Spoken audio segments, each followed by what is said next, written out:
आज हम जिस वर्क को डिस्कस करने वाले हैं that is the short story. और एक शॉर्ट स्टोरी है, और उससे भी अच्छी बात ये है हमारे पास कि जो हमारे पास राइटर है that is the female writer Mahasweta Devi, जो ट्राइबल एरिया ट्राइबल कल्चर के ऊपर लिखा करती है। इनके बहुत सारे वर्क जो है वो ज़्यादातर eastern eastern side of India वहाँ पे बेस्ड है, नॉर्थ ईस्ट साइड। बेसिकली अगर हम बात करें तो असम वाला एरिया या फिर मेघालय या फिर उड़ीसा, बिहार, झारखंड, इन एरिया में जो ट्राइबल्स हैं उनके ऊपर इनकी कहानियाँ बेस्ड होती है। महाश्वेता देवी का एक फेमस वर्क भी थी मदर ऑफ 1084, जिसके ऊपर मूवी भी बनाई गई है। तो बनाई गई थी यानी बहुत पुरानी मूवी है, 1084 की माँ, ये मूवी का नाम है। तो इस तरह से नेक्सलाइट वगैरह और ट्राइबल एरिया इन सब के ऊपर ज़्यादा इनकी राइटिंग मिलेगी। तो इन्हीं राइटिंग में से एक बहुत ही खूबसूरत राइटिंग जो है, एक बहुत short story the why why girl, जो आपके सिलेबस में है। बहुत ही अच्छी स्टोरी है, रियलिस्टिक ग्राउंड पे इनकी कहानियाँ जो होती है बेस्ड होती है। और यही ऐसी एक कहानी हमारे सिलेबस में है इस बारी। और ये कहानी भी एक ट्राइबल को प्रेजेंट किया गया है। एक ट्राइबल जो है फीमेल इसमें एज एन प्रोटैगनिस्ट है, जो सेंट्रल हीरो का जिन्होंने रोल प्ले करा है, यानी जो हमारे पास सेंट्रल कैरेक्टर है that is the female protagonist. और जो फीमेल है वो जो ट्राइबल जिस ट्राइब से आती है उस ट्राइब के ऊपर महाश्वेता देवी के एक वर्क नहीं, इससे कई सारे और वर्क भी हैं जो कि ऐसे ट्राइबल और ट्राइबल कम्युनिटी के ऊपर बेस्ड है। अब हम इस शॉर्ट स्टोरी को शुरू करेंगे, और पता ही होगा आपको बेसिकली कि शॉर्ट स्टोरी में कैरेक्टर्स कम होते हैं और इतना ज़्यादा स्ट्रॉन्ग आपको प्लॉट देखने को नहीं मिलेगा, क्योंकि स्टोरी लाइन मूव करती है शॉर्ट स्टोरी में। तो ये the why why girl short story by one of the famous Indian writer that is Mahasweta Devi. तो चलो अब इस वर्क को हम डिस्कस करते हैं, बिल्कुल डिटेल एनालिसिस करेंगे। और बहुत ही इसके अलग अलग जो भी हैं पैरामीटर स्केल उसके ऊपर भी मूव करेंगे हम। और जहाँ जहाँ से क्वेश्चन आने के चांसेस हैं वो भी इसमें कवर्ड है। और इसके साथ इसमें जो है जैसे सबाल्टर्न थ्योरी उसको करना बहुत ज़्यादा ज़रूरी है, वो भी इस वीडियो में मैंने एंड में कवर कर रखा। तो सबाल्टर्निज्म के थ्रू भी मूव करना, एक पोस्ट कॉलोनियल पर्सपेक्टिव है वो भी समझना है, क्योंकि यहाँ पे सिर्फ समरी के थ्रू ही हमें मूव नहीं करना, क्योंकि कहानी जिस तरह से पेपर में करना है, क्योंकि पेपर में आपको ये सब थ्योरी और उसके डायमेंशंस और मल्टीफेसिटेड पर्सपेक्टिव जो है वो लिखना ज़रूरी है। तो चलो अब शुरू करते हैं फटाफट the why why girl by Mahasweta Devi. About और राइटर, और उसके बाद ये इतनी फेमस राइटर है कि हर किसी ने इनके बारे में तकरीबन सुन ही रखा होता है। तो अबाउट ऑथर, और इन कितने पद्मश्री अवार्ड मिल रखा है इन्हें, बहुत सारे अवार्ड्स मिल रखे हैं। तो फटाफट देखते हैं अबाउट दी ऑथर और महाश्वेता देवी। तो के बारे में देखते हैं कि Mahasweta Devi was an Indian social activist है। ढाका में जन्म हुआ है, पर हिंदू ब्राह्मण फैमिली, आज हम इन्हें इंडियन राइटर ही मानते हैं। That she join the Rabindranath Tagore के साथ इन्होंने विश्व भारती यूनिवर्सिटी शांति निकेतन इसको फॉर्म किया है। तो बहुत ही पुरानी एक राइटर, और बहुत ही जो सोच समझ जो कि इंडिया के कल्चरल रूट्स पे जो लिखती है उस तरह की राइटर है ये। तो जो कल्चरल ग्राउंड है इंडिया का उसको बहुत ही अच्छी तरह से इन्होंने क्राफ्ट किया है। और इस तरह से लगता है कि जो कहानी इन्होंने लिखी है वो सच में एक रियलिस्टिक ग्राउंड को बताती है, और पूरा ऐसा नहीं है कोई फिक्शियस राइटिंग है या कोई मनगढ़ंत बातें लिख रखी है, नहीं। तो सोशल पर्सपेक्टिव के थ्रू और एक सोशल रिफ्लेक्शन के थ्रू इनकी सभी राइटिंग बहुत इंपॉर्टेंट है, और वो उस एज को बहुत ही अच्छी तरह से क्लैरिफाई करती है।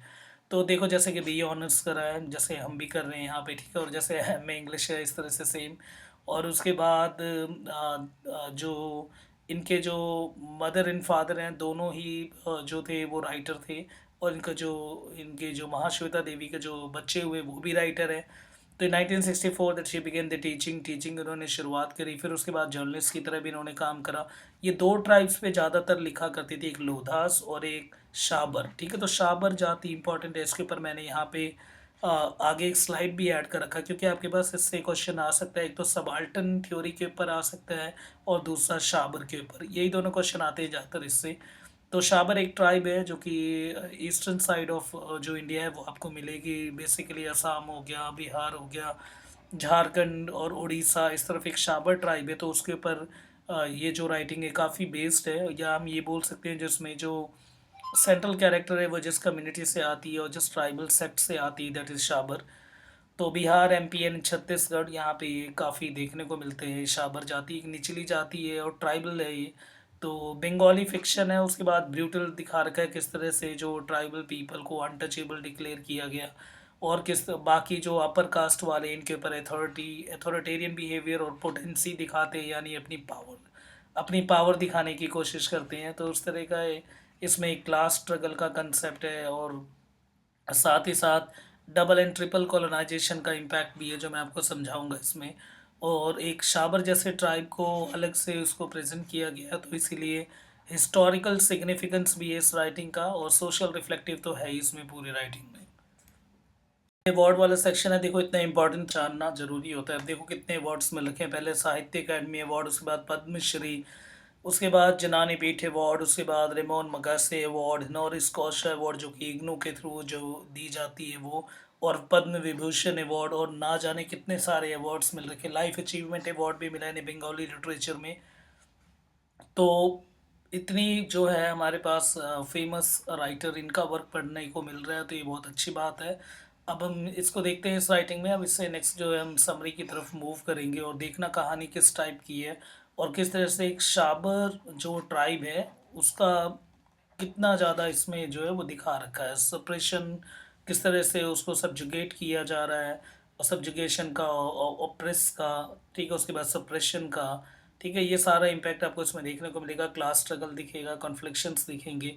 तो इन्हीं सबको हमें पेपर के लिए ये सब की चीज़ जो है वो पूछते हैं वो, और इन्हीं के लिए हमें अपने आप को तैयार रखना होता है।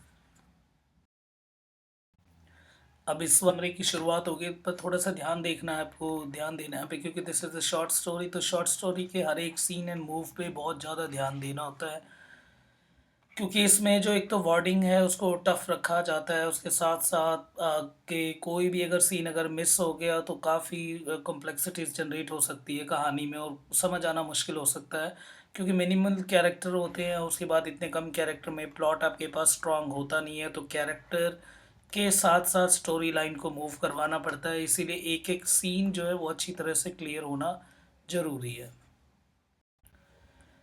जो फर्स्ट हमें देखने को मिलता है कि जैसे ही हम इस कहानी को पढ़ना शुरू करते हैं, तो द नरेटर एक ओल्डर वुमन मिलती है, ज़्यादा बूढ़ी नहीं है फिर भी, हाँ ठीक ठाक है।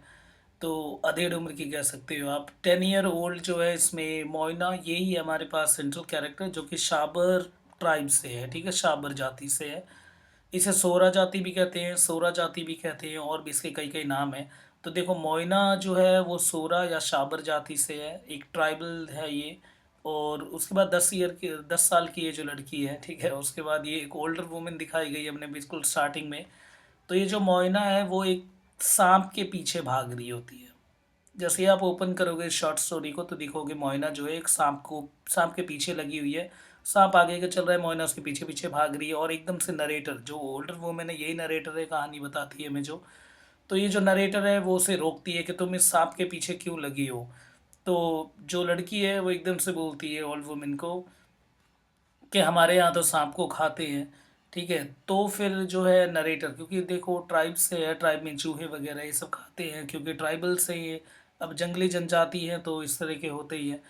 तो अब तो उसके बाद नरेटर समझाती है ये कोई ग्रास स्नेक या रैट स्नेक नहीं है, चूहे खाने वाले सांप नहीं है, ये कोबरा है। तो उसको रोकती है मोइना को कि रुक जाओ, इसके पीछे मत लगो, नहीं तो जान पे खतरा हो सकता है तुम्हारे। उसके बाद गर्ल रिप्लाई देती है कि हमारी जो फैमिली है वो इसे खाती है, इसीलिए मैं इसके पीछे लगी हुई थी। तो देखो कहानी का जो नाम है वाई वाई गर्ल इसी के नाम से रखा गया है। क्यों? क्योंकि मोइना इसमें हर एक चीज़ पे क्वेश्चन राइज करती है, वाई। तो जैसे कि अब स्टार्टिंग में ही देखने को मिल जाएगा, जैसे ही उसे नरेटर रोकती है तो वो क्वेश्चन रख देती है, एक बोल्ड क्वेश्चन, दैट वाई, क्यों इसके पीछे ना लगूं मैं। तो नरेटर उसको समझाती है कि देखो ये कोबरा जाति के हैं जो खतरनाक होते हैं, बाकी जो सांप है वो ग्रास और रेड स्नेक होते हैं, उसको खाया जाता है। उसके बाद नरेटर मोइना को लेके जाती है समिति, जिस तरह की एक पंचायत समिति होता है वगैरह वगैरह, पर यहाँ पे जो समिति वो एक लर्निंग सेंटर है, उस ऑफिस में लेके जाती है जहाँ पे नरेटर काम करती है। वहाँ पे उसकी जो मदर है वो भी वहीं काम करती है, उसकी मदर का नाम होता है खीरी, ठीक है। तो यानी मोइना, नाम भी देखो कैरेक्टर्स के नाम जो भी है वो भी ट्राइबल पे बेस्ड है। इसी को कहते हैं द बेस्ट राइटिंग, के अगर जब भी आप कैरेक्टर को लो तो कैरेक्टर भी आपका उसी तरह से डिज़ाइंड होना चाहिए, उसका नाम भी उसी तरह से डिज़ाइन रखना है आपको, ताकि आप अपनी कहानी में एक रिचुअलिस्टिक ग्राउंड बिल्कुल परफेक्ट रखो। अब ये ट्राइबल कहानी है, तो ट्राइबल ज़ोन पे जो कैरेक्टर का नाम है वो भी बिल्कुल ही उससे मिलता-जुलता और बिल्कुल फिट होना चाहिए। तो कैरेक्टर का एक सिग्निफिकेंट रोल होता है किसी भी शॉर्ट स्टोरी में, उसको मूव करवाने के लिए कैरेक्टर का एक अल्टीमेट रोल होता है, क्योंकि प्लॉट वीक है यहाँ पे। प्लॉट क्या है? Is the reason behind this story. किसी कहानी के पीछे रीज़न है, दैट इज़ द प्लॉट। पर स्टोरी क्या है? दैट्स अ सिंपल, एक के बाद एक जो इंसिडेंट होते रहते हैं और जो सीन जो कनेक्ट्स होते हैं, that is simply the story. उसे हम स्टोरी कहते हैं। पर स्टोरी को कनेक्ट करना, स्टोरी को मूव करना, वो सारा कैरेक्टर पे होता है। इसीलिए शॉर्ट स्टोरी में कैरेक्टर का एक बहुत ही अल्टीमेट रोल होता है। ठीक है, ये सब बात आपको पता होनी चाहिए। ठीक है, तो हम नॉर्मली आते हैं मोइना। मोइना जो है, मोइना की माँ जो है वो भी समिति में काम करती है। उसकी माँ का नाम होता है खीरी, और वो वहाँ पे बास्केट को वीव कर रही होती है। द नरेटर आस्क्स मोइना, अब नरेटर पूछती है, जो उसको पकड़ के लेके आई है मोइना को, कि नरेटर मोइना से पूछती है कि वो यहाँ पे रेस्ट करना चाहती है। पर मोइना एकदम से बोलती है, नहीं मैं यहाँ रेस्ट नहीं करूँगी, तो हमारी बकरियों को कौन देखेगा? उनको चारा भी डालना है, उन्हें घर पे भी लेके आना है और बाकी सारे काम। तो यहाँ पे एक चीज़ समझ आती है कि किस तरह से जो ट्राइबल जो है उनमें कितना सारा जो काम और किस तरह के काम जो है वो करते हैं, वो सब यहाँ से देखने को। तो सोशल ग्राउंड बिल्कुल ही एक एग्जैक्ट और क्लैरिफिकेशन यहाँ पे साफ देखने को, ट्रांसपेरेंसी है। अगर को किस इस राइटिंग से आप सोशल ग्राउंड को बहुत ही अच्छी तरीके से देख सकते हो, और ट्राइबल लोग की लाइफ और वो किस तरह से उनकी सोच है, वो सब कुछ समझा जा सकता है। इसीलिए बोला जाता है इस तरह की राइटिंग क्या होती है, एक सोशल रिफ्लेक्टिव ज़ोन रखती है, ताकि हम रीडर सिर्फ कहानी को ना पढ़ते हुए उस ज़माने के समाज को बहुत आसानी से ट्रेस कर सकता है। फिर खीरी मोइना को खीरी यानी उसकी मम्मी जो है, उसकी माँ जो मोइना को बोलती है कि बाबू को थैंक करो कि वो जो राइस है वो दे के गया, चावल। तो मोइना उल्टा बोलती है कि अच्छा, तो हम इतने सारे काम करते हैं, हमने तो कभी थैंक्स नहीं बोला। हमें तो कभी थैंक्स नहीं बोला बाबू ने, और आज बाबू चावल लेके आए हमारे लिए तो हम थैंक्स बोले। ऐसे कैसे हो सकता है? ठीक है, दोबारा एक वाई क्वेश्चन रेज करा कि क्यों, कि बाबू उनके लिए चावल लेके आया तो उसकी माँ ने बोला बाबू को थैंक यू बोलो। तो एक और क्वेश्चन रख दिया, वाई, क्यों? जब हम इसकी इनके लिए इतना काम करते हैं तो ये तो हमें थैंक्स नहीं बोलते। तो मोइना उसके बाद चली जाती है, खीरी नरेटर को बोलती है कि ये जो मोइना है बहुत सारे क्वेश्चंस रखती है, इसीलिए जो पोस्ट मास्टर है हमारे यहाँ का वो इसे बोलता है वाई वाई गर्ल। ठीक है, टाइटल बिल्कुल क्लियर हो गया क्यों नाम है वाई वाई गर्ल। और ये जो टाइटल है और ये दिया किसने? पोस्ट मास्टर ने। ठीक है, the narrator says that she likes, narrator कहती है मुझे ये पसंद है। पर खीरी कहती है जैसे ऑब्स्टिनेट का मतलब क्या होता है कि कोई अगर विश्वास दिला रहा हो कोई चीज़ सही है, पर उसका मानना है कि नहीं नहीं उसने उस चीज़ को समझा ही नहीं है सही। तो इसका मतलब क्या है कि खीरी को लगता है नरेटर इसे अच्छी तरह से समझी नहीं है। ये बहुत ही क्वेश्चन रखने वाली है और ये ऐसी ही रहेगी। उसके बाद मोइना और उसके फैमिली जो है वो अब बता रखा है इस कहानी में, वो शाबर जाति से है। ठीक है, तो ये बहुत बहुत ज़्यादा इंपॉर्टेंट है शाबर, इसको मैंने कवर कर रखा है आगे। ठीक है, एक पुअर ट्राइबल ग्रुप है जो कि जिनके पास दे ऑन नो लैंड, उनके पास कोई ज़मीन नहीं होती। ठीक है ना, उन्हें ज़मीन दी जाती है, बट नो बडी कंप्लेन, पर वो कंप्लेन कभी नहीं करते। Moyna has to work because her mother had a bad leg. अब मोइना को काम करना पड़ रहा है इस कहानी में, क्योंकि मोइना के जो मदर है उनका एक जो लेग है वो लिम्प होता है, यानी वो लंगड़ाती है, एक पैर जो उसका पहले से ख़राब है। इसी वजह से मोइना को काम करना पड़ता है। तो आप सोच रहे हो फिर ये बताने की क्या ज़रूरत है, क्योंकि देखो ये जो ट्राइबल है, हर ट्राइब्स के अपने अपने रूल हैं। इस ट्राइब में ये होता है कि लड़कियों से काम उतना नहीं करवाते और लड़कियों से बाहर का काम नहीं करवाते हैं। पर क्योंकि जो है मोइना है, मोइना की मदर जो है वो उसका एक पैर सही नहीं है, इसीलिए मोइना ऐसे काम को हैंडल करती है। ठीक है, she wonders that why she has to eat others left over. उसके बाद मोइना एक और क्वेश्चन रेज करती है कि क्यों वो बड़े लोग जो खाना छोड़ के जाते हैं वो सिर्फ वो ही उन्हें खाना पड़ता है। फिर एक और क्वेश्चन उठाती है, क्यों वो जो है वो पानी नहीं कुएं से भर सकते। तो ये सभी यहाँ पे शो करते हैं किस तरह से ट्राइबल और एससी और एसटी को कितना ज़्यादा सप्रेस किया था अपर कास्ट ने और अपर क्लास वाले लोगों ने। यहाँ पे बेसिकली अपर कास्ट वाले लोग हैं जिन्होंने लोअर कास्ट वाले को किस तरह से सप्रेस किया। तो वही क्वेश्चन वो पूछती है कि हमें क्यों नहीं इतना हक है कि हम भी जाके पानी जो है वो जाके सीधा ले सकते और हम बचा हुआ क्यों खाएं। तो नदियों का वेट करना होता था, नदी तक जाना पड़ता था इन्हें पानी लेने के लिए, क्योंकि ये कुएं से भर नहीं सकते। किसी तरह की राइटिंग भी थी बहुत ही फेमस मुल्क राज आनंद की अनटचेबल्स, तो उसमें भी बहुत ही ऐसे ऐसे सीन दिखा रखे हैं। अगर कभी आप पे टाइम मिले तो उस वर्क को भी ज़रूर पढ़ना, अनटचेबल्स बाय मुल्क राज आनंद। ठीक है, वो भी इस तरह की अनटचेबिलिटी के ऊपर है, तो वही अनटचेबिलिटी वाला सेंस इसमें पूरा दिखा रखा है। के लिए रुकती है and the Moyna declares that she will go to live with her, और मोइना कहती है मैं भी इन्हीं के साथ रहूंगी। खिरी डज नॉट एग्री इनिशियली, खिरी मना कर देती है, पर मोइना बहुत ही जिद्दी होती है, वो कहती है नहीं मैं इनके साथ रहूंगी। और she will still work and then go to the narrator's hut afterward, कि मैं काम भी करूंगी घर का, ये मत सोचना कि मैं घर में आपकी हेल्प नहीं करवाऊंगी, मैं काम भी करूंगी, उसके बाद मैं नरेटर के साथ यानी इनके साथ इनके वहाँ जाके रहूंगी। ठीक है, तो अब एक और क्वेश्चन यहाँ पे राइज करती है, देखो बारबरी जो है मोइना का ही क्वेश्चन उठाया उसने कि हम नदी से पानी ही क्यों लाए। उसके बाद दूसरा, हम बचा हुआ ही क्यों खाए, हम हमेशा झोपड़पट्टी में क्यों रहे, हमारी ज़मीन क्यों ऐसा है कि हम ज़मीन नहीं रख सकते, क्यों हम 2 बारी चावल नहीं खा सकते पूरे दिन में। इतने सारे क्वेश्चंस की वजह से जो है वाई रेज कर रखा है इसमें। पर ये जो वाई फैक्टर है ये बाकी जो है वो सप्रेस करके बैठे हुए हैं, और ये जो वाई फैक्टर है इसको subjugate, the subjugation of why factor according to the story, इस कहानी के हिसाब से अगर आप सब्जुगेट कर लोगे इस तरह के वाई क्वेश्चन को, तो इसी को हम बोलेंगे कि yes this is called the proper subjugation. Why जैसे फैक्टर को अंदर रख लेना ही गुलामी कहलाती है। और यही जो है इन ट्राइबल के जो पीछे होने की वजह यही है कि ये वाई फैक्टर अपने अंदर रख लेते हैं, जो कि मोइना नहीं रखती। मोइना हर बारी वाई वाले क्वेश्चन को रेस करती है कि इतना ज़्यादा इनके साथ जो पार्शियलिटी क्यों की जा रही है। The narrator has a marvellous time with the Moyna, narrator ने बहुत सारा टाइम निकाला मोइना के साथ। The question remains that why she has to tend the babu's goat. अब बार बारी वही क्वेश्चन आते थे कि क्यों जो है जो बार बारी जो है बाबू की बकरी को इन्हें चराना पड़ता था। बाबू यानी कोई ऊपर वाले लोग। और questions about the stars and the fish. On one evening one evening the Moina asked why the narrator reads the book. और बार बारी जब मोइना देखती थी कि नरेटर को, कि वो नरेटर किताब पढ़ती जा रही है, तो नरेटर से वो उसने एक दिन पूछ लिया वाई, दोबारा एक क्वेश्चन उठाया कि आप किताब क्यों पढ़ती हो, तो नरेटर ने बोला क्योंकि मेरे सारे वाई के आंसर्स इसी में मिलते हैं। तो यहाँ से मोइना ने भी डिसाइड करा कि उसके वाई के आंसर कहीं से नहीं मिल रहे थे, तो उसने सोचा मैं भी अब एक ही काम करूँगी, मैं भी यही करती हूँ कि मैं भी किताब पढ़ना शुरू करूँगी, इसके लिए मैं पढ़ना सीखूँगी। तो Moyna tells the other children what she learns, Moyna फिर वो पढ़ने की वो कोशिश करती है। फिर मोइना बाकी बच्चों को बताती है कि क्या क्या वो पढ़ रही है। The narrator leaves and narrator's a year later, इसकी कहानी में फिर नरेटर चली जाती है। फिर उसके बाद 1 साल के बाद जब वो वापस आती है, तब वो देखती है कि दैट शी हियर्स, वो सुनती है कि मोइना की आवाज़ को, कि why the school is close. वो अभी भी वाई पे फिक्स है, और वो पूछती है, सीन में दिखा रखा है कि वो स्कूल वालों के पीछे लगी है और उनसे पूछ रही है आज स्कूल बंद क्यों है।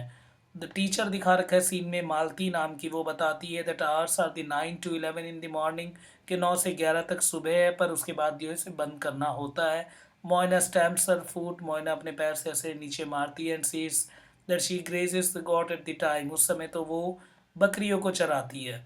तो क्या टाइम को थोड़ा बहुत चेंज किया जा सकता है? ठीक है, ये सीन देखती है वो 1 साल के बाद, यानी मोइना जो है अब उसने पढ़ना लिखना शुरू कर दिया, और ये इसलिए करा है ताकि उसके वाई जैसे क्वेश्चंस को वो सोसाइटी के आगे भी रख सके, और इस तरह के वाई से वो बाकी लोगों को भी जो है बचा सके। तो वाई जैसा अल्टीमेटम जो है इसमें हमें दिखा रखा है, और ये वाई फैक्टर ही सब्जुगेशन, सप्रेशन, ऑपरेशन है ना, और इन सब की वजह है, और फीमेल के प्रेसिडेंस की भी वजह कहीं ना कहीं यही चीज़ है। उसके बाद एक evening the narrator goes to Moyna's house. अब शाम को नरेटर जो है वो मोइना के घर जाती है, और देखती है that he are telling her little sister, वो अपने छोटे बहनों को और भाइयों को और बड़े भाइयों को बोलती है that why you cut one tree but plant two, कि तुम पेड़ क्यों काटते हो, एक पेड़ काटने की जगह तुम्हें 2 पेड़ और लगाने चाहिए। And why you wash your hands, और तुम अपने हाथों को क्यों साफ करते हैं, क्योंकि अगर नहीं करोगे तो क्या है, तुम्हारे जर्म्स जो हैं वो अंदर आ सकते हैं पेट के अंदर, और इससे हम बीमार हो सकते हैं। तो Moyna is the first girl to be admitted to the village primary school, और ये पहली लड़की थी जो कि प्राइमरी स्कूल में गई और उसने पढ़ के ये सब कुछ सीखा। नाउ शी इज़ 18, अब वो 18 साल की हो गई है। And a teacher at the samiti and impatiently tells her student to always ask question, और जो टीचर जो है वो समिति पे, अब वो 18 साल की हो गई है, and a teacher at the समिति, और वो टीचर भी बन चुकी है कहाँ पे, समिति। And impatiently tells her student, और अपने स्टूडेंट्स को बताते हैं टू ऑलवेज आस्क क्वेश्चन, कि हमेशा क्वेश्चन पूछे करो, टू ऑलवेज आस्क वाई, और हमेशा वाई वाले क्वेश्चन को रेज किया करो। If she knew that the narrator was writing a story, अगर उसे ये पता चल जाता कि नरेटर उसके बारे में कहानी लिख रही है, तो वो पक्का एक और चीज़ उठाती, दैट इज़ द व्हाई। तो एंड में भी बिल्कुल शॉर्ट स्टोरी को व्हाई मोड पे ही एंड किया है। तो हमने देखा कहानी के एंड में किस तरह से जो मोइना है वो टीचर बन गई और वो सबको सलाह दे रही है that always raise the why type the question, और वाई टाइप वाले क्वेश्चन हमेशा उठा ही करो। अगर वाई नहीं उठाया तो आपके डाउट्स जो है वो क्लियर नहीं होंगे, और यही कहीं ना कहीं हम सब के फ्रेजिलिटी की वजह यही है, हम सब इतने ज़्यादा फ्रेजाइल हैं, कमज़ोर हैं। इनकी वजह यही होती है क्योंकि जब हमें क्वेश्चंस के आंसर नहीं मिलते तो हम उस चीज़ को नहीं समझ पाते, और इसी का फ़ायदा कोई और उठा के हमें जो है वो इस समाज में दबाता रहता है, और हम इस तरह से जो है वो सब्जुगेशन के शिकार होते जाते हैं। अब यहाँ से अगले एक दो फैक्ट, ठीक है, तो एनालिसिस, यहाँ से हम एनालिसिस को शुरू करेंगे। थोड़ा एक दो आपको चीज़ को बस थोड़ा बहुत हल्का फुल्का देखना है। Why why girl is a Devi first picture book, ये पहले जो है महाश्वेता देवी का फर्स्ट पिक्चर बुक है, तो दिस इज इम्पॉर्टेंट, याद रखना आपको fact. And it is for the children, बच्चों के लिए था। And it is natural, does not possess the intensity of her short stories and the novels for the adult. पहले ऐसा कोई इंटेंसिटी नहीं थी उनकी कि ये बड़ों के लिए लिखना है या एडल्ट्स के लिए लिखना है। And it is for the simplistic nature पे रखा है। सबाल्टन थ्योरी को ये बताती है, देखो सबाल्टनिज्म बार बार मैं बोले जा रहा हूँ है क्या। सबाल्टन वो सभी लोग हैं जो कि मेन स्ट्रीम से आउट ऑफ स्ट्रीम है। कहने का मतलब वो लोग, कुछ ऐसे लोग हैं जिससे समाज में सब कुछ मिलता है, राइट्स मिलता है, उन्हें इक्वालिटी मिलती है, उन्हें प्रॉपर जो है सारी फैसिलिटीज़ मिलती हैं उन्हें, और एक और उनके साथ कोई भेदभाव नहीं होता। ये सारे मेन स्ट्रीम है, इन्हें मेन स्ट्रीम बोला जाता है, ये सब मेन स्ट्रीम से कनेक्टेड है। और जो इन मेन स्ट्रीम से बाहर है दैट इज़ कॉल्ड सबाल्टन, उन्हीं को सबाल्टन बोला जाता है। तो जैसे कि ट्राइबल्स हो गए, और शेड्यूल कास्ट के लोग हो गए, या फीमेल खुद हो गई, तो उन्हीं के ऊपर भी इतना ज़्यादा ध्यान नहीं, उन्हें भी कमज़ोर समझा जाता है। जैसे बाकी जो मर्द है उन्हें ताकतवर समझा जाता है, तो फीमेल को इन कंपैरिजन जो है बहुत ही वीक समझा जाता है। और इसी तरह से जो ट्राइबल्स है उनको वो सारा कुछ नहीं मिलता। जैसे कि सीन में भी दिखा रखा है, शुरुआत में वो सांप के पीछे लगी हुई है, ठीक है। तो इस तरह से कि वो आज भी किस तरह से बहुत ही पुराने उस ज़माने में जी रहे हैं, एक बहुत उनके पास वो सारी फैसिलिटीज़, वो हेल्थ पैरामीटर्स, वो सब कुछ नहीं है, वो एजुकेशन की फैसिलिटीज़ नहीं है। तो वही सब है आउट ऑफ स्ट्रीम, तो उसी को बोला जाता है सबाल्टन। तो इस कहानी में जो कहानी मूव हो रही है, ये सबाल्टनिज्म के ऊपर ही मूव हो रही है। ग्रामची ने दिया था इस टर्म को, आगे हम समझ लेंगे। वैसे मोइना के ऊपर दिखा रखा है वो ट्रिपल हैंडीकैप, एक तो सबसे पहले बेचारी चाइल्ड है, उसके बाद फीमेल है, फिर क्या है, ट्राइबल है। तो तीनों तरह से वो हम बोल सकते हैं that is the triple handicap. Mahasweta Devi ने एक्सपोज करा the extreme operation of the children of the rural India, कि रूरल इंडिया में अगर लड़की को किस तरह से, अगर लड़की होना ऊपर से ट्राइबल होना, तो ये सच में एक तरह से उनका ट्रिपल हैंडीकैप वाला कंसेप्ट है। There are also the dichotomies at the play, the urban life and life too close to the nature. ये बता रखा है किस तरह से ये जो लोग एक अर्बन लाइफ लीड कर रहे हैं कुछ लोग, और ये जो लोग हैं वो आज भी नेचर के क्लोज हैं। पर ये चीज़, और इनके ऊपर कोई ध्यान नहीं देता, ना इनके ऊपर कोई स्कीम्स बनाई जा रही है। इसीलिए जब इनके वाई वाले क्वेश्चन रेज होते हैं तो उनको भी बेवकूफ़ी समझ के दबा दिया जाता है। The narrator states that Moyna is a Shabar, वो शाबर जाति से एक लो कास्ट ट्राइब है। And made it clear that how she and her family own no land, और इसी वजह से उन्हें ज़मीन रखने की इजाज़त नहीं है। तो देखो इनको बाकी राइट्स नहीं है, जो बाकी जो मेन स्ट्रीम है उन्हें सब राइट्स है, पर इन्हें राइट से बाहर रखा गया। और इसके साथ साथ अगर आप और पढ़ोगे तो 1872 में ये शाबर जाति है, इस जाति को जो है अंग्रेज़ों ने, यानी जो ब्रिटिशर इस समय, तो आपको पता होगा 1857 का रिवोल्ट हुआ है। अब अलग-अलग जो है, अब इसके बाद क्राउन रूल कर रहा है, यानी ब्रिटेन से रूल चल रहा है। इससे पहले 1857 से पहले जो है, जो रूल चलता था वो ईस्ट इंडिया कंपनी का था, ईआईसी का, 1600 से लेके 1857 तक। 57 के बाद जो है, पता होगा बैटल जो 57 का, 1857 की क्रांति, मंगल पांडे, बहादुर शाह जफर। उसके बाद जो है पूरा ईस्ट इंडिया कंपनी से पावर छीन ली गई, और सारी पावर जो है ब्रिटिश क्राउन के पास चली गई, तो वहाँ से रेगुलेट हो रहा है। तो उस टाइम पे जब ये आए तो ये कंट्रोल लेने की कोशिश कर रहे थे राजमहल हिल्स, यानी बेसिकली राजमहल हिल्स अगर आप बोल सकते हो, जो पटना और उसके आसपास वाले एरिया और उड़ीसा के और इसके साथ साथ असम के उस एरिया पे इन्होंने कंट्रोल लेने की कोशिश करी। तो कुछ ट्राइब्स थे वो भड़क उठे, जैसे राजमहल हिल्स के आसपास दो पहाड़ी लोग थे और एक और ट्राइब से वहाँ पे मुंडा ट्राइब था, भील थे, तेली थे, ये सारे ट्राइब्स है। उसमें जो मुंडा ट्राइब है ना, बिरसा मुंडा के ऊपर रखा गया, इन्होंने काफ़ी ज़्यादा अंग्रेज़ों को अपोज किया, इसीलिए अंग्रेज़ों ने इस ट्राइब को डिक्लेयर कर दिया था उस समय कि ये एक मिलिटेंट ट्राइब है और मिलिटेंट का टाइटल इस पे लगा दिया था। और मुंडा में हम जानते हैं जैसे कि बिरसा मुंडा को उन्होंने कि उनका कितना बड़ा रोल रहा, और वो कभी भी जो है वो अंग्रेज़ों के गुलाम नहीं बने, मुंडा ट्राइब्स वगैरह। तो वही सब है, तो ये उस ट्राइब से बिलोंग करते थे और अंग्रेज़ों ने इन्हें नो लैंड का टाइटल दे रखा था कि इन्हें ज़मीन कभी मिलेगा ही नहीं, और इस वजह से ये बेचारे तब से लेके यही टाइटल घूमता गया। और फिर ये बोला गया कि ब्रिंग्स द गोट, कि भाई इन्हें क्यों जो है लकड़ियाँ इकट्ठा और ये जो है the fetch the water tap, ये सब नहीं कर सकते ये। तो इतने सारे वाई वाले और शाबार जाति के बारे में मैंने आपको बता दिया। तो और उसके बाद इन्हें कोई भी इक्वालिटी नहीं मिल रही थी लाइफ में, और ऊपर से फीमेल होना वैसे उसमें ट्राइब में, इसका मतलब तो डबल और ट्रिपल जो है वो हैंडीकैप वाला सिस्टम हो गया। तो बस आपको यही सब ध्यान रखना है। एक तो सबसे पहले सबाल्टन और बैकग्राउंड जो है हिस्ट्री का वो भी बहुत अच्छे से क्लियर होना चाहिए कि किस तरह ट्राइबल को सप्रेस किया गया, और मुंडा ट्राइब का ये, और राजमहल हिल्स पहाड़ी, ठीक है, ये सब कुछ भी आपको ध्यान रखना है यहाँ पे। Moina is best non for the insistent asking the question, उसको इसलिए जाना जाता था। उसके बाद उसको उसकी जो मदर है उनको लगता था कि ये ऑब्स्टिनेट है, ये ऐसी रहेगी। थैंकफुली द नरेटर यानी जो कि खुद देवी है यहाँ पे, यानी महाश्वेता देवी, उन्होंने बहुत अच्छी तरह से समझा और उसको उसके सारी प्रॉब्लम्स को इसीलिए सजेस्ट भी किया कि किस तरह से पढ़ना बहुत ज़रूरी है। एक लिटरेसी और एक लिटरेसी का लैंप, यानी अगर हम किसी को लिट कर देते हैं बाय द लिटरेसी लैंप, तो वो अपने आप ही सब्जुकेशन से बाहर निकल के आ सकता है, क्योंकि उससे सारे वाई क्वेश्चन को आंसर मिल जाएगा, और वाई क्वेश्चन को आंसर मिल जाएगा तो सारे फ्रेम अपने आप उठ जाएंगे, चाहे वो इक्वालिटी हो चाहे वो डिस्पैरिटी हो।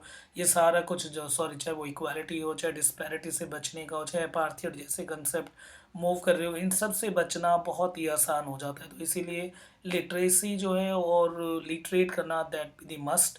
और इसी वजह से देखा होगा आपने कि आज जो है हमारे कॉन्स्टिट्यूशन में ये right to education that is the fundamental rights article number 21 में भी है, और साथ ही साथ जो है एक फंडामेंटल ड्यूटी में भी अटैच कर रखा है 51A में, कि एजुकेशन 6 to 14 एक वो बहुत ज़्यादा ज़रूरी है, कि 6 से 14 साल तक के बच्चों को पढ़ाना जो है वो हर एक माँ बाप की एक ड्यूटी है, जिससे उन्हें करना चाहिए। अब यहाँ से कुछ कंसेप्ट्स होंगे बहुत इंपॉर्टेंट होंगे, आपके आंसर राइटिंग में हेल्प करेंगे, साथ ही साथ आपको ये सारे कंसेप्ट्स लिखने भी हैं, क्योंकि और उनकी वर्डिंग बहुत ही प्यारी होगी, तो जितने भी लाइंस होंगे उन सब लाइंस को नोट कर लेना, क्योंकि डायरेक्टली आप पेपर में हूबहू वैसा लिख के आओगे तो बहुत ही अच्छा इम्पैक्ट पड़ेगा चेकर पे। सबसे पहले क्या होगा, और महाश्वेता देवी के हर राइटिंग में जेंडर डिस्क्रिमिनेशन है और वो देखने को मिलेगा। अब लाइंस देखो फटाफट, कितनी अच्छी लाइंस है, देखो perhaps the conspicuous theme in all of the Devi's work the gender discrimination manifest itself in a myriad of ways. कई तरीके से जेंडर डिस्क्रिमिनेशन को दिखाया गया, बहुत प्यारा वर्ड है मीरियड, मीरियड का मतलब कई अलग अलग तरीके से। Conspicuous again it means that clear. तो देखो इस तरह के वर्ड्स और इस तरह की वोकैब आपको लिख के आनी है as being the English honour student. तो her character lacks the power within their marriages and like the pigeon hold into the social roles of the wife and mother. तो जो कैरेक्टर्स होते हैं जो महाश्वेता देवी जिन तरह के कैरेक्टर को plot करती है, वो ज़्यादातर उनमें ऐसे होगा कि आपको मैरिज जैसे कंसेप्ट बहुत कम मिलेंगे। सोशल रोल पे जो है काफ़ी क्वेश्चन उठाने वाले मिलेंगे। Strive of the things and cannot sexual violence भी आपको देखने को मिल सकता है इनकी राइटिंग में। और सोसाइटी को क्रिटिसाइज किया जाएगा, कंडेम किया जाएगा, जो कि हमने इसमें देखा। मोहिना का जो रोल है वो सेम यही है। The struggle to define why against the backdrop of the extreme patriarchy को कई जगह जो है वो खींचा जाएगा। और क्लासिज्म कैपिटलिज्म इसके ऊपर भी बहुत बड़े बड़े क्वेश्चंस उठाए जाएंगे। और कई ऐसे ही जो है कैरेक्टर्स को रखा, जैसे गिरी हो गया उनकी अलग राइटिंग में, कई जगह मोइना जो कि हमारे पास सिलेबस में वो द्रौपदी ऐसी अलग राइटिंग में। तो इस तरह से पोस्ट कॉलोनियल का सबसे परफेक्ट राइटिंग ये रखती हैं। और ये भी बताया गया कि जब देखो पोस्ट कॉलोनियल का यहाँ पे मतलब क्या है ये समझना है, कि 1945 के बाद की जो राइटिंग है that is the post colonial writing. हम इसे इसलिए बोलते हैं क्योंकि या और इंडिया के कॉन्टेक्स्ट में 1947 के बाद जब देश आज़ाद हो गए तो उन्हें पता चला कि जिन्होंने कॉलोनाइज़ किया अब हमें उनकी भाषा में नहीं चलना, उनके तरह से नहीं चलना और उनके हर चीज़ों के ऊपर क्वेश्चन रेज़ करना है और जो उन्होंने करा उस चीज़ को समझना है, क्या उन्होंने सही किया कि नहीं। तो यहाँ पे बात इसलिए है कि कुछ जिस समय ब्रिटेन ने कॉलोनाइज़ किया था, तो उन्होंने कई सारे ट्राइबल्स के साथ कितनी बुरी हरकतें की, उसके साथ-साथ इन ट्राइबल्स को मिलिटेंट डिक्लेयर कर दिया और डिस्पैरिटी बहुत ज़्यादा रखी। पर अब जो है अब ये फाइनली आज़ाद हो गए हैं, इसीलिए श्वेता देवी ने जो है सिंपली इस तरह के ट्राइबल को शाबर जैसी जाति के ऊपर बेस ये शॉर्ट स्टोरी ला के पोस्ट कॉलोनियल टेस्ट को मेंटेन रखा है। यहाँ पे बताया है कि हमारे पास और लोगों को जागरूक करने की कोशिश की है कि जिस तरह से जो कॉलोनाइज़ किया गया था उसके बाद अब श्वेता देवी जो है सभी लोगों का ध्यान इन शाबर जातियों की तरफ खींच रही है कि किस तरह से इन लोगों को शुरुआत से ही जो है आउट ऑफ स्ट्रीम रखा गया।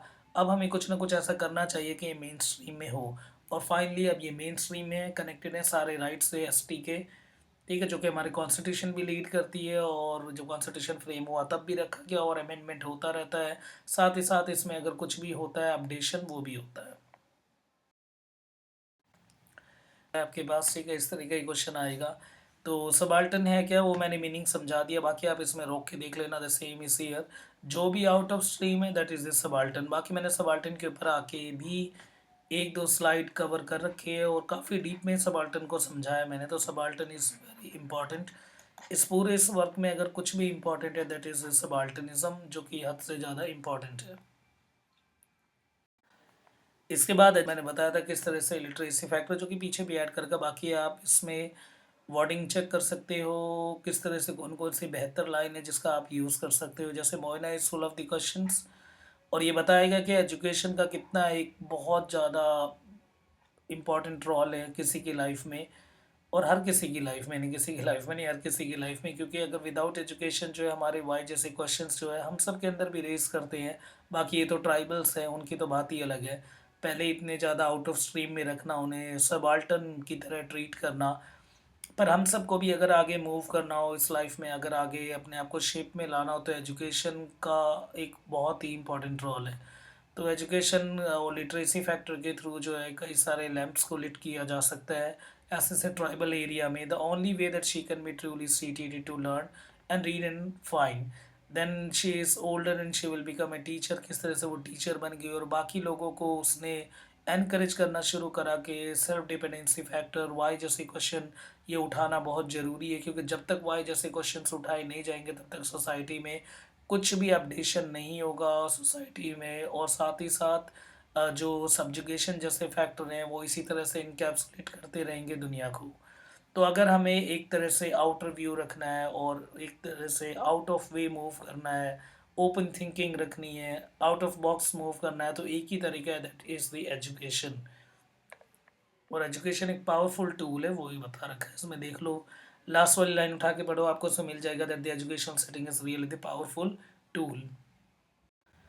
अब यहाँ पे दोबारा यहाँ पे समझा दूँ ताकि आपको समझ आ जाए सबाल्टनिज्म का मतलब क्या है। देखो, सबाल्टन वो सारे लोग हैं जो कि, और वो सभी है जो मेन स्ट्रीम से, मुख्य धारा से दूर है। मेन स्ट्रीम में हम सारे वो लोग हैं जिनको सारे इक्वल राइट्स मिलते हैं, जिनको सब इक्वल राइट्स मिलते हैं, सारी फैसिलिटीज़ मिलती है, वो मेन स्ट्रीम का पार्ट है। दैट इज़ वो मेन स्ट्रीम के पार्ट है। और जो भी इस मेन स्ट्रीम से बाहर है उन्हें बोला जाता है आउट ऑफ स्ट्रीम। और यही आउट ऑफ स्ट्रीम जो है दैट इज़ सबाल्टन। ये सबाल्टन ट्राइबल हो सकते हैं, ये सबाल्टन फीमेल हो सकती है, उन सबको सबाल्टन की दुनिया में रखा गया है। पोस्ट कॉलोनियलिज्म मैंने अभी समझाया था आपको।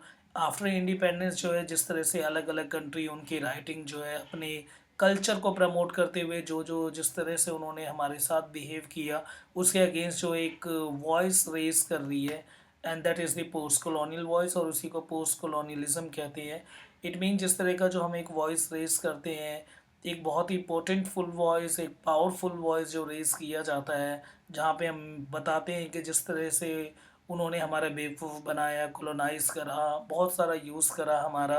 पर आज जो है हम जाग चुके हैं इस तरह के फ्रेम को और इस तरह के कल्चर को सर्च करते हुए पास्ट में जाके, और उनमें जो जो खामियां हैं, जहाँ जहाँ उन्होंने फ़ायदा उठाया हमारे इनोसेंसी का, इस तरह की चीज़ को अलग से इल्यूमिनेट करना और लाइमलाइट में लेके आना, that is the post colonialism.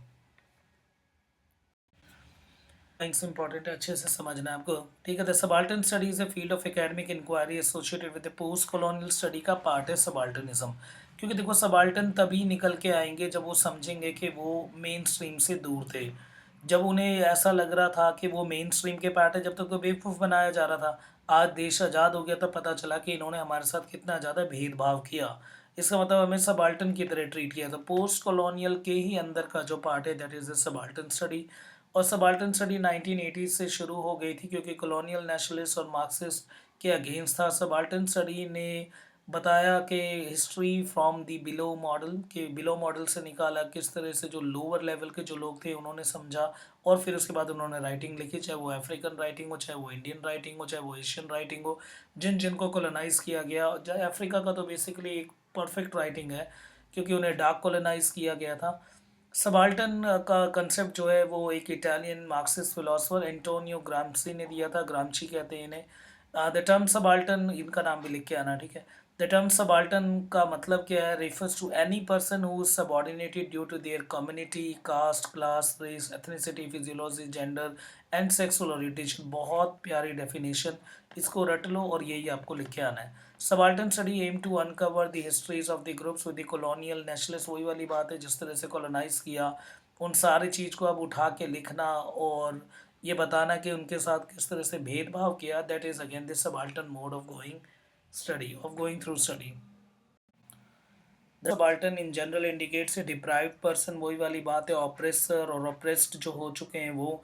A subaltern is a person of the low ranking in social, political, economic और another chain of the command. वही सारी बातें और जो मैंने आपको बताई थी नॉर्मली, ठीक है। It also denotes the individual who have been marginalized और ओप्रेस्ड, जिन्हें दबा लिया गया है। तो यहाँ पे मोइना जो है वो सबाल्टर्न को प्रेजेंट कर रही है और उसका कल्चर भी है वो सबर जाति और शबार जाति और सोरा जाति। तो गायत्री स्पीवक, एक इनका नाम भी बहुत इंपॉर्टेंट है, जिन्होंने एक वर्क लिखा था that is called can subaltern speak. क्या सबाल्टर्न के पास हक है बोलने का? ये भी एक तरह का स्क्रूटनाइज करता है कि सबाल्टर्न को किस तरह से सप्रेस किया जाता है, ये भी आपको लिख के आना है, कैन सबाल्टर्न स्पीक।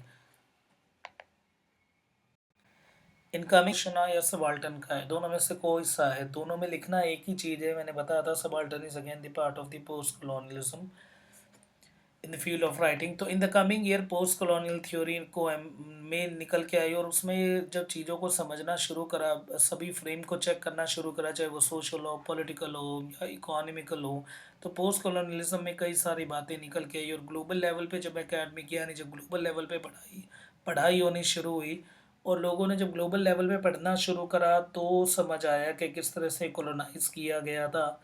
ठीक है, तो अब अफ्रीकन अमेरिकन लिटरेचर, जो ये अफ्रीकन अमेरिकन लिटरेचर, साथ साथ literary theory and criticism, anthropology, cultural study. African American literature पता होगा आपको, अफ्रीका के लोगों को किस तरह से अमेरिका के लोगों ने किस तरह से प्रेस किया और कॉलोनाइज किया, एक तो वो वाला पार्ट जो है। और अफ्रीकन अमेरिकन में खुद में जो है अपार्थाइड और रेसिज्म के ऊपर based literary theory and criticism. उसके बाद क्रिटिसिज्म जैसे स्टडी जो है, ये सब पार्ट किसका बन गए, सारे पोस्ट कॉलोनियल के अम्ब्रेला में आने लग गए। पोस्ट कॉलोनियल एक अम्ब्रेला है जिसके अंदर ये छोटे छोटे जो कंसेप्ट है उनको कवर किया जाता है। Anthropology it mean the human study of the human वो, और कल्चरल स्टडी, सबाल्टन स्टडी, ये सारा उसी का ही पार्ट है। ठीक है, तो ये आप लिख सकते हो, ये सारा पोस्ट कॉलोनियलिज्म के अंडर ही आता है। गायत्री वक्त जैसे हमने बताया था, और उसके साथ साथ डीकंस्ट्रक्शन दरीदा का। डीकंस्ट्रक्ट का सिंपल मतलब होता है, जैसे मान लो अगर कोई चीज़ इस तरह से बनी है तो हम पहले उसको नॉर्मल इस तरह से समझते थे, बट डीकंस्ट्रक्टिव फ्रेम का मतलब होता है उस वक्त वर्क जो भी चीज़ बना हुआ है उसको तोड़ के, यानी उसको तोड़ो, खोलना शुरू कर दो, फिर समझो। तो उल्टी तरह से मूव करना ये डीकंस्ट्रक्टिव फेज़ है, और यही पोस्ट कॉलोनियलिज्म को मूव करवाती है। जिस तरह से हमें सारा कुछ दिखाया गया था वो वैसा नहीं था। ये ऐसा नहीं है, ये हमें कब पता चला, इन पोस्ट कॉलोनियलिज्म में। क्योंकि पोस्ट कॉलोनियलिज्म में जब आज़ादी मिल गई उसके बाद जब हम अपने आप को संभाल लिया, कॉन्स्टिट्यूशन बना लिया हमने, फिर हमने देखना शुरू करा तो हमें समझ आया कि डीकंस्ट्रक्ट करना शुरू करा, जो कंस्ट्रक्ट था उसे डीकंस्ट्रक्ट करना शुरू करा। तो ये किसका फ्रेम आ जाएगा, अगेन पोस्ट कॉलोनियलिज्म का। तो डीकंस्ट्रक्टिविज्म और द दरीदा का कंसेप्ट है, ठीक है, जेक्स दरीदा, ये ना दरीदा, इनका इनका कंसेप्ट है क्या, जिसे हम बोलते हैं कि डीकंस्ट्रक्शन। तो स्पीवक के थ्रू सबाल्टन का मतलब क्या है, वही जो पीपल जिनको बाकी सब कुछ नहीं मिल रहा, जो कि विक्टिम थे कैपिटलिस्टिक सेक्टर के, वो सारे जो हैं सबाल्टर्न थ्योरी के अंदर आते हैं। तो स्पीवक के ये सारे कंसेप्ट आपको ध्यान रखने हैं। एसएससी टर्म्स को आप लिख के अपने नंबर को अच्छे स्कोर कर सकते हो। और ये कि दरीदा का जैसे डिकन्स्ट्रक्टिज्म है और डिकन्स्ट्रक्टिविज्म है, इसी तरह से स्पीवक के subaltern subaltern can subaltern speak, इस तरह का। और उसके बाद ग्रामची का द टर्म सबाल्टर्न, ये सब अगर आप नहीं लिखोगे तो आपके नंबर जो है अच्छे नहीं आएंगे। इस तरह की ही राइटिंग लिखनी होती है। और इसीलिए मैं कहता हूँ कि प्लीज़ यार चैनल को सब्सक्राइब किया करो। और नीचे कमेंट्स बहुत कम लोग करते हैं। अगर इस तरह से रहा तो फिर तो वीडियो बनानी छोड़नी पड़ेगी ना। तो अब आप सब लोग ये जो है वो ये सब चीज़ समझ सकते हो। अगर जितने कमेंट्स करोगे तभी तो हमें पता चलेगा, एक पॉजिटिव मूव मिलेगा। हमारी टीम जो है वो काम कर रही है इन्हीं के वजह से, आप सब लोगों के प्यार के लिए हम सब यहाँ बैठे हुए हैं। चलो अब आगे मूव करते हैं, अगर इस छोटे मोटे लेक्चर का कुछ अच्छा असर आ जाए तो। इसके बाद है मार्जिनलाइजेशन एंड द रीसाइलेंस इन महाश्वेता दिवाली। महाश्वेता एक प्रोफेशन बंगाली राइटर हैं जिनको काफ़ी सारे अवार्ड वगैरह मैंने बता रखा है आपको, मिल रखा है उन्हें। It is imperative have a clear understanding of the marginalise in order to understand the appreciate the writing. Mahasweta के ये राइटिंग जो है, महाश्वेता देवी की ये जो राइटिंग है वो मार्जिनलाइज सेक्शन में भी आती है। According to the Oxford dictionary के हिसाब से मार्जिनलाइज किसे बोला गया? To make somebody feel as if they are not important and cannot influence the decision or event, or to put somebody in a powerless position। अगर किसी को powerless position पे रखना या वो हमारे लिए ज़रूरी नहीं है, that is called the marginalized, है ना। तो ये इस तरह से आप लिख के आ सकते हो। और इसमें पता ही होगा आपको, वही है सबाल्टन वाला या वही है मार्जिनलाइजेशन वाला पार्ट। और ये बता सकते हो किस तरह से अटेम्प्ट करना है आपको कि मार्जिनलाइजेशन का कंसेप्ट और रीसाइलेंस का कंसेप्ट जो है वो इसमें देखने को मिलता है इस राइटिंग में।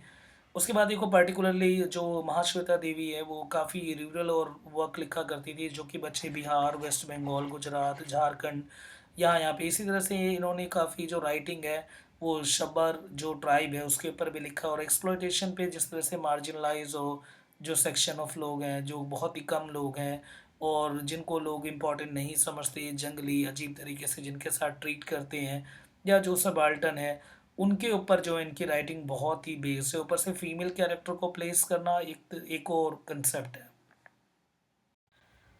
ना। फीमेल चाइल्ड जो इतनी छोटी 10 साल की जो लड़की है उसका एक एक्सट्रीम ऑप्रेशन दिखा रखा है, किस तरह से ऑप्रेस किया गया है डीपली। और उसके साथ ही साथ प्रेगमेटिक और हिरार्किकल पैटर्न दिखा रखा है सोसाइटी में, चाहे वो हमारे कल्चर में हो और चाहे वो हम कास्ट के मैटर में बात करें तो अपर एंड लोअर, ऐसी क्लास में बात करें तो अपर एंड लोअर, ऐसी पार्ट ऑफ इंडिया भी बात करें, eastern part, north eastern part को इसी तरह से ट्रीट किया जाता है।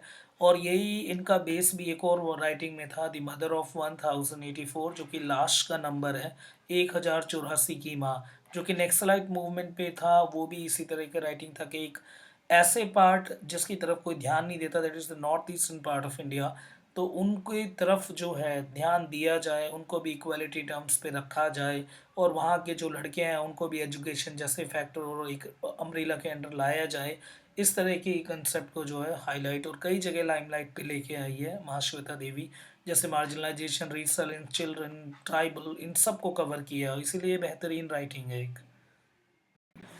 अब यहाँ पे एक न्यू स्लाइड ऐड कर रखी है हमारी टीम ने। तो इस स्लाइड का वैसे तो कोई लेना देना नहीं है इस वर्क से, पर फिर भी है ना, for the sake of humanity, कि हमारी जो टीम है वो एक नया जो है बच्चों के लिए, स्पेशली गर्ल चाइल्ड के लिए फ्री एजुकेशन का वो लेके आना चाहती है प्लेटफॉर्म। तो उसके लिए अगर आप थोड़ा बहुत भी शेयर या कंट्रीब्यूशन अगर आप कर सको, देखो कोई फोर्स नहीं है यहाँ पे, अगर आप करना चाहते हो तो आप ये जो नंबर है नीचे 888260, कितने ये अमाउंट कह सकते हो कि 10 रुपीज़ से लेके आपको जितना करना है आप इस पर डायरेक्टली पेटीएम कर सकते हो, ठीक है। कोई फोर्सफुली नहीं है, दोबारा मैं बोल रहा हूँ ये, ठीक है। बाकी टीम मेंबर्स, बाकी मेरी तरफ से ये है कि मैं आपको फ्री एजुकेशन प्रोवाइड करूँगा। मेरी कोर्स जो है कभी भी आप पेड कोर्स में नहीं देखोगे इसे, फ्री। बाकी मैं आपके साथ लग के आपका सिलेबस जो है वो पूरा कवर करवाऊँगा। बाकी ये जो नन्हे मुन्ने बच्चे हैं भाई, इनके लिए जो टीम है वो कुछ करना चाह रही है तो ये आपके पास नंबर है, इस पर आप ये कर सकते हो कि मेरे एजुकेशन के बदले या जो मैं आपको पढ़ा रहा हूँ या सिंपल टीचिंग के बदले या जो भी कुछ समझो, थोड़ा बहुत भी अगर आप शेयर करना चाहते हो तो इस नंबर पे आप आके शेयर कर सकते हो। बाकी इरादे बिल्कुल जेन्युइन है हमारे टीम के, ऐसा कुछ नहीं है कि इसका कुछ उल्टा सीधा यूज़ होने वाला है। ठीक है, तो बाकी आपके ही ऊपर है ये। ठीक है, आपको जितना लगे, जितना सही लगे। बाकी मैं तो देखो अपना 100% दूंगा। बाकी ये टीम मेंबर्स जो है वो खोलना चाहती है गर्ल चाइल्ड के लिए, basically up to 5th class. ठीक है, तो अगर आप कंट्रीब्यूट कर सकते हो तो बहुत बहुत बहुत अच्छी बात है। That your small share brings smile in care. ठीक है, बहुत ही ब्यूटीफुल लाइन लिख रखी है, दो छोटे छोटे बच्चे हैं। ठीक है, बाकी आपके ऊपर है, अगर आप दिल से करना चाहते हो तो ही करना। ठीक है, तो बस ये उनकी तरफ से एक मैसेज था जो मैंने आपको यहाँ पे बता दिया। और जैसे कि मैं बोल रहा तो ये करना है हमें। साबर जिसे सोरा बोलते हैं, सोरा बोलते हैं, शबार बोलते हैं, सूरी बोलते हैं, सोरा और one of the adivasi tribe belonging to the Munda ethnic group. मैंने आपको समझा दिया था, मुंडा ग्रुप में से है, who were found mainly in the eastern part of the India. Mahabharata में साबर ट्राइब्स को जो है फॉरेस्ट ड्वेलिंग कम्युनिटी माना जाता था, जो कि लॉर्ड कृष्णा को पूजते थे और जंगल में रहने वाले लोग। During the 18th century British colonial administration जब आया तो इन्होंने इसे क्रिमिनल ट्राइब का वो बता दिया। मैंने आपको समझाया था पीछे वाले स्लाइड में। अगर नहीं है तो आप उसे थोड़ा स्लो करके समझ सकते हो, और अगर मैं ज़्यादा स्पीड में पढ़ा रहा हूँ तो प्लीज़ मुझे बताना मुझे ज़रूर। तो एक क्रिमिनल ट्राइब में डाल दिया गया था, giving the classification of legal sanction, और इसे नहीं मिला। 1793 तक ऐसे ही कंसिडर किया गया कि एक क्रिमिनल ट्राइब है। फिर बाद में 1949 में जब हमारा फाइनली कॉन्स्टिट्यूशन को बनाने की बारी आई, 2 साल 11 महीने 18 दिन लगे थे कॉन्स्टिट्यूशन को बनने में। तो इतने मेन टाइम में तो ट्राइबल्स का भी काफ़ी वो देखा गया। तो उसके बाद 1952 को क्रिमिनल जो इन्हें इस ट्राइब को एक क्रिमिनल जो टाइटल दिया गया था उसे डिनोटिफाई किया गया और इसको प्रोटेक्शन के अंडर रखा गया। और इस तरह से साबर कम्युनिटी के बारे में आपको ये पता रखना है, क्योंकि जिस तरह की राइटिंग है उसमें अगर आप बेस्ड ये सब फैक्ट्स अटैच कर दोगे तो वो राइटिंग बहुत ही खिल के आएगी और आपके नंबर उसमें काफ़ी बेहतरीन और अच्छे हो जाएंगे। बाकी बाकी ये भी इंपॉर्टेंट हो जाता है जब आप देखते हो तो इंपॉर्टेंट है। जैसे पैराडॉक्स का मतलब it mean that opposite condition, एक हालात जो कि समझना है। Paradox of the freedom and constraint. ऐसा लगता है कई बारी जो है फ्रीडम है और कई बारी ऐसा लगता है कि रुकावट है। फ्रीडम इन सेंस है कि वो अपने ट्राइब के एरिया, अपने कल्चर में अच्छी तरह से जी रहे हैं, पर कॉन्स्टेंट ये है कि उन्हें बाकी सब राइट्स और फैसिलिटीज़ और एजुकेशन जैसा जो वेपन है वो उन्हें नहीं मिल रहा, जो कि एजुकेशन एक सबसे बड़ा वेपन है, वो मिलना चाहिए। पर ये जो फ्रीडम है ये उन्हें कहीं ना कहीं बचाती भी है, उनके ट्राइब्स को, उनके कल्चर को। उनका खुद का एक अपना एडेप्टेशन है, टेक्निक है उन सबको। पर कॉन्स्ट्रेन भी हो जाता है जब एजुकेशन जैसी चीज़ वहाँ तक नहीं पहुँचती। ये कुछ ब्यूटीफुल पे वो जो बुक है उसके अंदर के देखो किस तरह से पिक्टोग्राफिक सीन में दिखा रखा है और कितना बेहतरीन अंदाज से लिखा गया है इसे।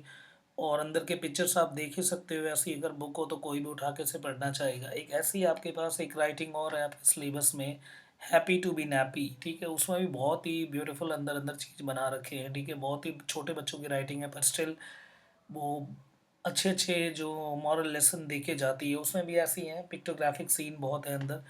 तो देखो ये उसके अंदर के ये कुछ यहाँ पे हम देखो कि वाई कैंट फिश स्पीक। ठीक है, उसके बाद देखो कैसे वाई वाले क्वेश्चन उठाए जा रहे हैं। Why do the star look so small if many of them are the bigger than the sun. ये सारे क्वेश्चंस जो हैं इसी क्वेश्चंस के लिए हम स्कूल जैसी और एजुकेशन जैसी चीज़ पे डायरेक्टली बेस्ड होते हैं। But why and why should not I catch a cobra, जो क्वेश्चन उठाए गए so open dramatically in the Shweta Devi story of Moina the little girl was constantly asked the question and so many questions that the village postmaster call him the YY girl। ये बता ही रखा मैंने। मोना's life is a paradox of the freedom and constraint से घिरा हुआ है। The freedom is that she enjoys, जंगल में घूम सकती है, हर जगह वो आ जा सकती है, पर कॉन्स्ट्रेन ये है कि उसके वाई के क्वेश्चंस के आंसर नहीं मिल रहे हैं ना। बाकी ना पढ़ो तो भी चलेगा, मैंने बता दिया क्या है फ्रीडम एंड रिस्ट्रिक्शन क्या है और किस तरह से आ सकती है। बाकी एक दो पेज स्लाइड इसलिए ऐड करके ताकि आप ऐसी किताबों को अंदर से देख सको कि कितने खूबसूरत होते हैं और कितने अच्छी तरीके से इसे लिखा गया है। और यहाँ पे पब्लिशर का भी बहुत बड़ा रोल है, राइटर का भी बहुत बड़ा रोल है, जो क्रिएटिव डिपार्टमेंट से हैं जो करते हैं उनका भी एक एक्सेलेंट रोल है। अब ये देखो वाई वाले चीज़ को किस तरह से क्रिएटिविटी देखो यहाँ पे किस तरह से वाई वाली चीज़ को, ये this character is the Moina, और किस तरह से अलग अलग वो चीज़ दिखा रखी है। इतनी ब्यूटीफुल वर्क है ये और इतनी ब्यूटीफुल बुक भी है सच में। मोइना का अगर कैरेक्टर आ जाए सेंट्रल कैरेक्टर का रोल तो आप ये सारा लिख कर आ सकते हैं। मोइना को पढ़ना हो तो Mahasweta Devi basic character of the Moyna on the many children that she had met in the tribal and the non-tribal. She remarked that the tribal children being close to nature, इसीलिए उन्होंने मोइना जैसे कैरेक्टर को रखा। उसके बाद साबर जाति से देखा जो कि आयरॉनिकल है, कहीं ना कहीं ये ताना कसना चाहती थी गवर्नमेंट के ऊपर, और साथ ही साथ गवर्नमेंट के ऊपर के साथ साथ रीडर के ऊपर बाकी सब के ऊपर भी कि इन हमारा एक कहीं न कहीं एक ये ड्यूटी है कि इन लोगों को मेन स्ट्रीम के साथ हम कनेक्ट कर सकें।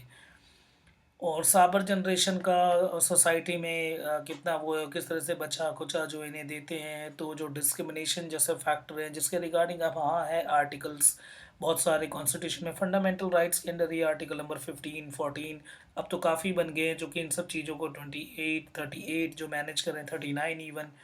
ठीक है, तो अब बेहतरीन है, पर उस समय का जो भी ये लिखा गया और ऐसे-ऐसे कैरेक्टर को रखना, क्या पता कहीं और भी मोइना अभी हो। ठीक है, तो ये हमारे दिमाग में एक तरह का बोल्ड क्वेश्चन व्हाई तो वहाँ रेज़ हो रहा है, पर स्टिल व्हाई को हमारे अंदर भी डाला गया है। थ्रू रीडिंग हम बोल सकते हैं, through the surgical method of the reading. इसे बोलते हैं एक तरह का कि रीडिंग के थ्रू सर्जरी करके वो जो व्हाई वाला फैक्टर है, वो हमारे दिमाग के अंदर डाल दिया गया है। ताकि हम भी इस वाई वाले क्वेश्चन को अपने एंड तक रखें लाइफ में और देखें अगर कहीं पे इस तरह का हो रहा है तो हम उसे भी मेन स्ट्रीम के अंदर कनेक्ट कर सकें। यही कहीं ना कहीं मोटिव रहा है महाश्वेता देवी का कि वो एक तरह से मॉरल बेस के थ्रू कहानी को रियलिस्टिक ग्राउंड पे सेट करते हुए और कैरेक्टर का परफेक्शन रखते हुए हम सबको ये समझा सके कि ये जो वाई फैक्टर है ये बहुत ज़रूरी है, और इस वाई फैक्टर को दूर करने के लिए एक ही चीज़ है और दैट इज़ द एजुकेशन। बाकी ये एक सिंपल सा है, इसको भी समझ सकते हो आप। ये कॉलोनाइज़ेशन कहीं ऐसा ही नहीं होता था हमेशा कि ब्रिटिशर जो है वही कॉलोनाइज़ करें, और भी कई तरह के कॉलोनाइज़ेशन होते हैं, उसको हम अलग नेक्स्ट वाले स्लाइड में देखते हैं और समझते हैं। हाँ, ये स्लाइड आपको प्लेन वो मेरे को समझाना है। सिंपल देखो, जैसे कि एक अगर फीमेल है, जैसे मोइना फीमेल है, तो एक तो एक कॉलोनाइज़ेशन तो ये हो गया कि वो फीमेल है, क्योंकि वो मेल की तरह नहीं है। तो फर्स्ट सप्रेशन तो ये हो गया, सब्जुगेशन हो गया, फर्स्ट सब्जुगेशन हो गया, इसे S1 लिख देते हैं, फर्स्ट सब्जुगेशन। सेकंड वो किस उसमें है, ठीक है, किस पार्ट से है, तो वो कहाँ से है, नॉर्थ ईस्टर्न यानी इंडिया के ईस्टर्न पार्ट से, सेकंड सब्जुगेशन हो गया। थर्ड वो कौन से ट्राइब से है, तो थर्ड सब्जुगेशन हो गया कि ट्राइबल भी सब्जुगेशन को डिफाइन करता है। अब वो शाबर कम्युनिटी से है तो ये भी सब्जुगेशन हो गया। फोर्थ वो कौन से कंट्री से है, जिसको खुद जिस कंट्री को खुद कॉलोनाइज किया था ब्रिटेन ने, तो वो इंडिया से। फोर्थ फोर्थ वाला सब्जुगेशन, तो इस तरह को हम बोलते हैं that is the multiple subjugation. तो ये कोई ऐसा नहीं है सिंगल सब्जुगेशन का केस है कि हम ऐसे बोल दें कि फीमेल सब्जुगेट की गई है बाय द पेट्रियार्कल वर्ल्ड। ऐसा नहीं है, हम ये भी नहीं बोल सकते सेकंड सब्जुगेशन का केस है कि नॉर्थ ईस्ट का ही बता रखा है, ऐसा नहीं है, फीमेल वाला भी है इसमें, ये भी है, नॉर्थ ईस्ट का भी है। थर्ड ये भी दिखा रखा है कि नॉर्थ ईस्ट के साथ साथ के बाकी जो राइट्स वगैरह ये नहीं मिल रहा, जो कि एक तरह का थर्ड सब्जुगेशन है जो कि सबाल्टर्न कंसेप्ट का है। और फोर्थ सब्जुगेशन है इंडिया एक थर्ड वर्ल्ड नेशन में, जिस तरह से इंडिया को कॉलोनाइज करा ब्रिटेन ने, तो ये फोर्थ आ गई। इसी तरह से हम single double triple and multiple subjugation के थ्रू इस कहानी को मूव करवा सकते हैं। ऐसे ऐसे लाइंस प्लीज़ ज़रूर लिख के आना ताकि एक अच्छा इम्पैक्ट आए एग्जामिनर के ऊपर, और जो आपके आंसर को चेक करेगा सच में बहुत खुश हो जाएगा। Now this is for you है, और मैंने आगे एक स्लाइड ऐड करके बस उनसे पढ़ना है कि दलित स्ट्रगल एंड सब्जुगेशन आ सके, तो ये बाकी मैंने नॉर्मल आपको बता दिया दलित स्ट्रगल और सब्जुगेशन क्या है, तो इतना ज़्यादा हार्ड हार्ड नहीं है। नॉर्मली है कि इसको देख लेना, एक स्लाइड है जहाँ पे मैंने बता दिया कि दलित है क्या और दलित सब्जुगेशन है क्या। यहाँ ऑप्शन आए तो आप इसको कर सकते हो, एक segmental division of society, hierarchical basis, civil और रिलीजियस डिसेबिलिटी, प्रिविलेज के through, lack of occupation, choice of occupation, restriction on food drink, social intercourse and endogamy, ये सारा फैक्टर जो है वो दलित के उस पर आता है। तो दलित राइटिंग के अंदर भी ये जो पार्ट है आप इसको इंक्लूड कर सकते हो। ये और आप सबको कहानी अच्छी लगी होगी, और साथ ही साथ प्लीज़ नीचे कमेंट ज़रूर किया करो और बताओ कि क्या क्या कमियां लग रही है इसमें। बाकी कुछ एक आधे कमेंट जो है, वैसे मैं ये नहीं बोलूँगा, 99% कमेंट जो है बहुत ही सॉफ्ट और बहुत ही बेहतरीन और बहुत ही प्यारे होते हैं, पर 1% है शायद, आई थिंक वो जलते होंगे जो इधर उधर के कमेंट कर जाते हैं, कहते हैं कि नहीं कुछ ज़्यादा ही बता रहे हो या कॉम्प्लेक्स कर रहे हो चीज़ों को। देखो अब जो है वो तो है ही, खाली समरी की तरह भी आप मूव कर सकते हो, कोई दिक्कत नहीं है। किसी और चैनल पे जाओ, वहाँ पे समरी देख लो। पर this is not game of summary, यहाँ पे का समरी का गेम नहीं है, क्योंकि हम इंग्लिश लिटरेचर पढ़ रहे हैं। तो आउटर डायमेंशन, मल्टीफेसेटेड डायमेंशन, इसके मीरियड कंसेप्ट, वो सारा कुछ हमें क्लियर करना है, ताकि आप आंसर में वहाँ बेहतर तरीके से लिख सको। इसी वजह से शायद वीडियो थोड़ी लंबी होती है, पर कहीं ना कहीं मैंने टाइटल भी रख रखा है दैट गो गाइडलेस। इसके बाद आपको गाइड हो, जैसे चीप गाइड, मैं किसी गाइड का नाम नहीं लूँगा, पर हाँ, मार्केट में जितने भी गाइड्स हैं उसकी तरफ आपको मूव करने की ज़रूरत नहीं है। आप इसी के थ्रू, इस चैनल के थ्रू ही चीज़ों को बहुत अच्छी तरीके से समझ सकते हो। बाकी कुछ अगर डाउट वगैरह हो तो ये मेरी ईमेल आईडी है, मेरे टेलीग्राम को पक्का ज्वाइन करो प्लीज़। और ये फेसबुक आईडी, यहाँ भी आप मुझे फ्रेंड रिक्वेस्ट भेज सकते हो। ये व्हाट्सएप नंबर, यहाँ टेक्स्ट कर सकते हो। और थैंक यू सभी को। और ये बताना ज़रूर यार, ये वाला वर्क कैसा लगा आपको। Thank you.